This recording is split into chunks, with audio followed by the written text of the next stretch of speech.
Welcome back. So Ancient here. Thank you for tuning in. I hope you're doing well. Listen, over the past couple weeks, we've had a lot going on. On JRE, we had Graham Hancock and Flint Dibble debating each other, and then Billy Carson shows up on the Flagrant podcast. If you're a follower of the channel, you'll know that I have a couple videos calling out Billy Carson for this Anunnaki theory. I call it the Anunnaki confusion because it's completely false.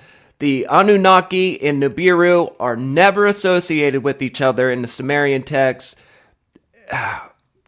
Go watch those videos, you'll see what I mean. But other than that, I'm a fan of Billy, and I'm also a fan of Graham Hancock, who has his own show on Netflix, and he kind of takes a different route.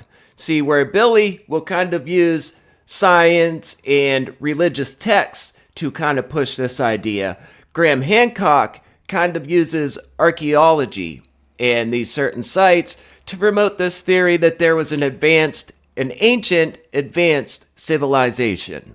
I find myself somewhere in the middle in both of these instances. In Graham's case, you'll see, I gotta look up how old he is. Graham Hancock is still hustling. He's still out there doing the work. What a huge inspiration of mine. But you'll see in his case where he goes to these different sites and says, hey, like, archaeologists don't talk about some of this stuff. And the evidence is circumstantial at best in some of these cases. But mainstream archaeologists say we have no evidence of a lost, advanced civilization. Now let's talk about Billy Carson, because Billy Carson has also made a name for himself. He's been featured on television, the History Channel, I do believe. He's featured on the Gaia Network. He also has his own online TV series that you can subscribe to or whatever. I haven't been on that, so don't quote me on that, but this man has been everywhere, and he is insanely intelligent. He teaches a different array of subjects, but one of his main tools is religious texts. He has a book about the Emerald Tablet, and what he does is he takes ancient, Sumerian texts, the biblical narrative, takes these different religious concepts from ancient cultures and kind of puts them together to build a case that aliens came from outer space to Earth. And they manipulated the DNA of some hominids running around here and created mankind. In which, if you know anything about ancient Mesopotamian religion, is they believed that the gods made mankind as slaves to do their work for them and to give them offerings and things of that nature. Now, I do not know anything about archaeology, so I cannot argue from that standpoint at all. In the case of Billy, I do know these texts, and I know them very well.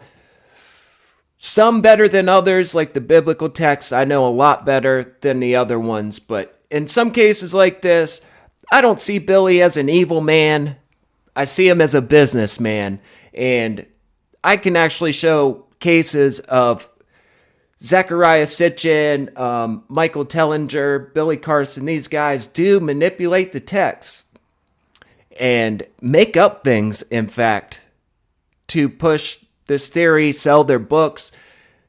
It's a business. It's a business, and that's the problem that I have with it. If you know something is non-factual and you're putting it out there, or you're perpetuating this false narrative because you got a book to sell, it rubs me the wrong way. This is what started it all. This is the main catalyst for the debate that we got between Graham Hancock and Flint Dibble on the Joe Rogan Experience. It's about Graham's show on Netflix called Ancient Apocalypse. It says Graham Hancock presents his pseudo-archaeological theories about the alleged existence of an advanced civilization active during the last ice age. Academic archaeologists describe many of the claims made as easily disproven.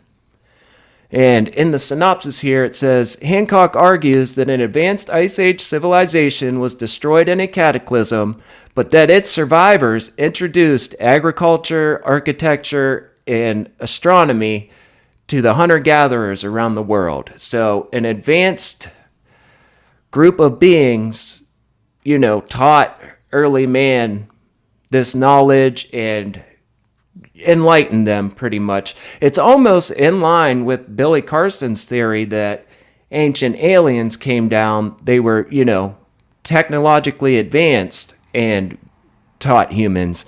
This is where it all goes bad. Here in the reception, it says, archaeologists and other experts have described the theories presented in this series as lacking in evidence and easily disproven.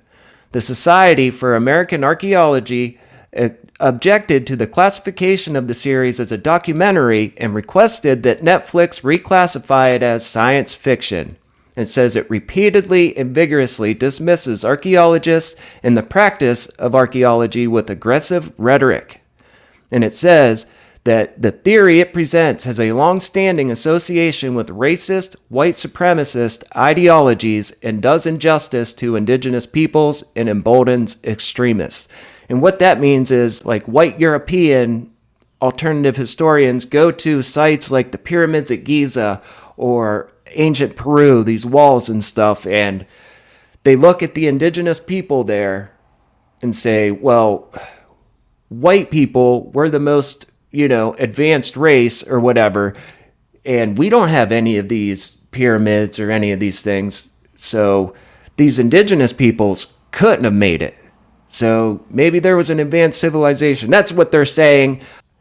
I don't think that Hancock is quite trying to put that out there like that, but what they're saying is the theory itself, it's rooted in racist, white supremacist ideologies.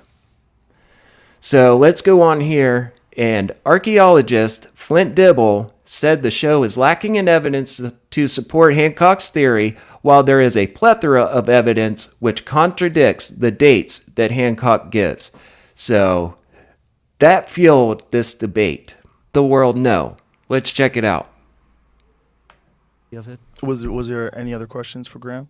Wait a second. I just wanted to end by saying, look, archaeologists, what we find is what we publish, right? We are not trying to keep stuff hidden. If I found Atlantis, I would publish Atlantis. Klaus Schmidt found Göbekli Tepe. He published Göbekli Tepe. And so I think that that's really important. We want to change and rewrite history. That's how we make a name for ourselves. Every article I have published and most of my colleagues have published is something that is adding and changing our picture of the past. We're not locked in on a specific narrative. What we're trying to do is update the picture of the past for each other, for our colleagues, and for people all around the world to sort of give a sense of, human culture and the diversity of it, the resilience of it, and how we've survived this long so that we can learn from it. Scientists publishing on this in 2013, questioning the Clovis first model. And those who did question the Clovis first model, I do love your picture of this free and open and generous archaeology, but actually archaeologists can be very, very mean to other archaeologists who disagree with them. And the example of this is Jacques Cinq-Mars, who investigated Bluefish Caves in the Yukon and found evidence of human beings there more than 20,000 years ago. Now, if that evidence were correct, it would blow the Clovis first model out of the water. People are suddenly in America more than 7,000 years before Clovis. The reaction to that was not welcoming. The reaction to that was fury at Jacques Cinq-Mars. And here's the Smithsonian. Rather than launching a major new search for more early evidence, the find stirred fierce opposition and a bitter debate, one of the most acrimonious and unfruitful in all of science, noted the journal Nature. And it was a brutal experience for Jacques Cinq-Mars. He likened it to the Spanish Inquisition. Audiences paid little heed to his evidence at academic conferences. They gave short shrift to the evidence. Then his competence was questioned. When Jacques proposed that Bluefish Caves was 24,000 years old, it was not accepted, says William Josie. The fact is that Jacques Cinq-Mars was ruined by the archaeological reaction to his discovery. His career was wrecked. His research funding was withdrawn. He was ignored by colleagues in the halls of academia. He was insulted and humiliated. It destroyed his life. But he was right. And the fact that he was right was later confirmed. It was confirmed that indeed human beings had been at Bluefish Caves, and there's the publication from 2017, I think.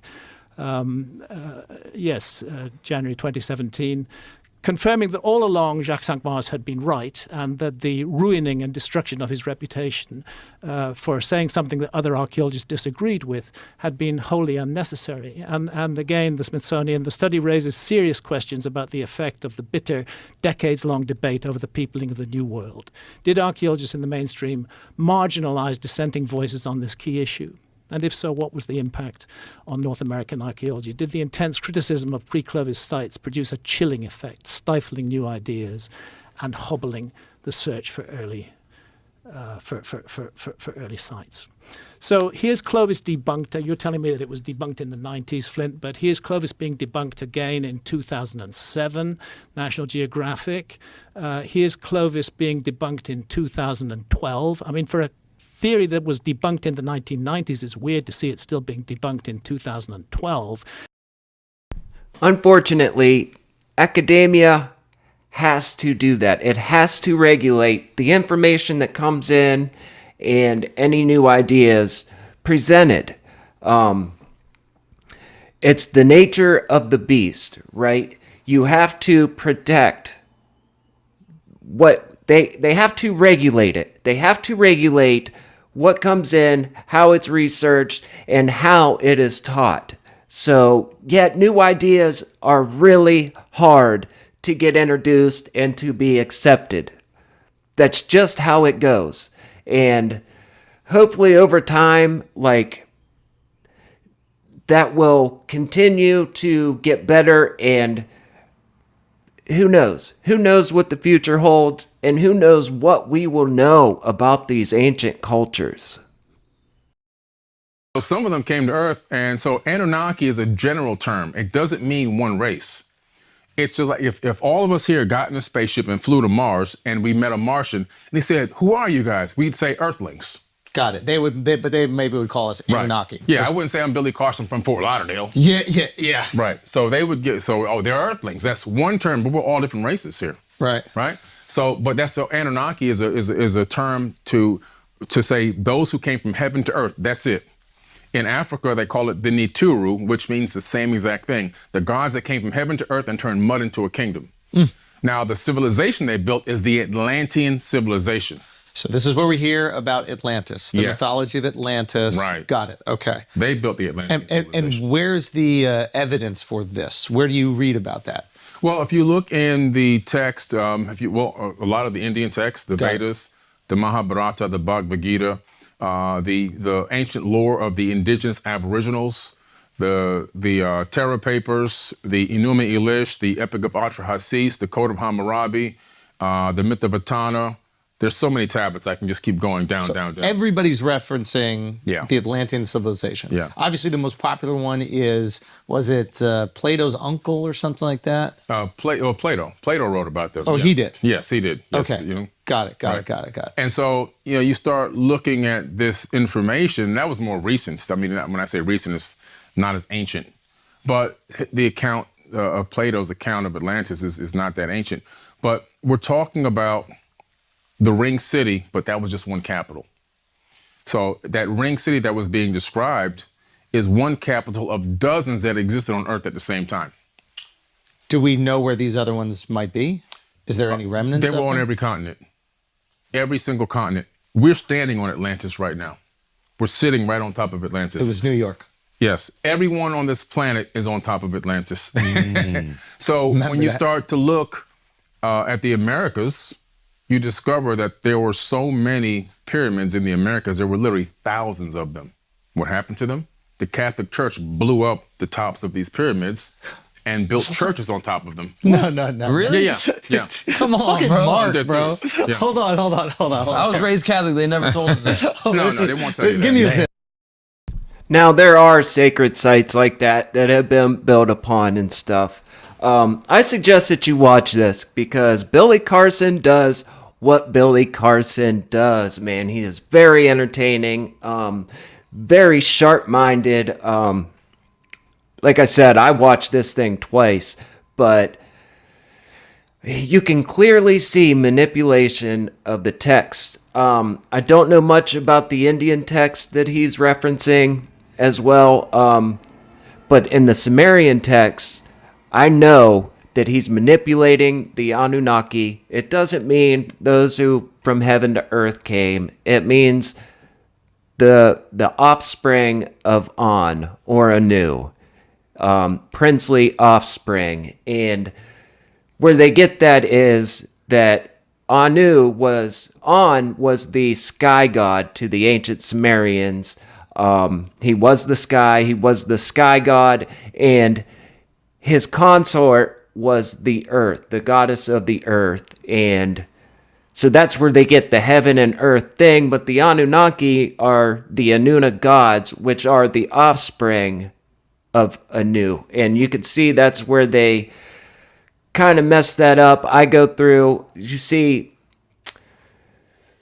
language scholars have the same issues with people like Billy Carson as the mainstream archaeologists have with Graham Hancock, if that makes sense.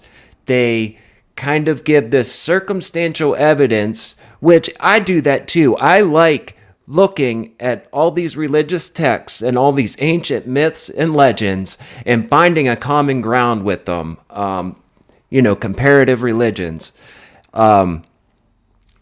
But he just manipulates it a lot. And where he gets this is from a man named Zecharia Sitchin. He was the main one who brought this whole Anunnaki thing to life. And what you'll see here is Zecharia Sitchin, his Wikipedia. It says, Sitchin's ideas have been resoundingly rejected by scientists, academics, and historians, including Sumerologists, Orientalists, and Assyriologists, and anthropologists who dismiss his work as pseudoscience and pseudo-history. His work has been criticized for flawed methodology, ignoring archaeological and historical evidence, and mistranslations of ancient texts, as well as for incorrect astronomical and scientific claims. It's pretty bad. While working as an executive for a shipping company, he taught himself Sumerian cuneiform and visited several archaeological sites. He's self-taught, so he claims, and there is tons of problems with his work. So this is under the Anunnaki Wikipedia, under pseudoarchaeology and conspiracy theories.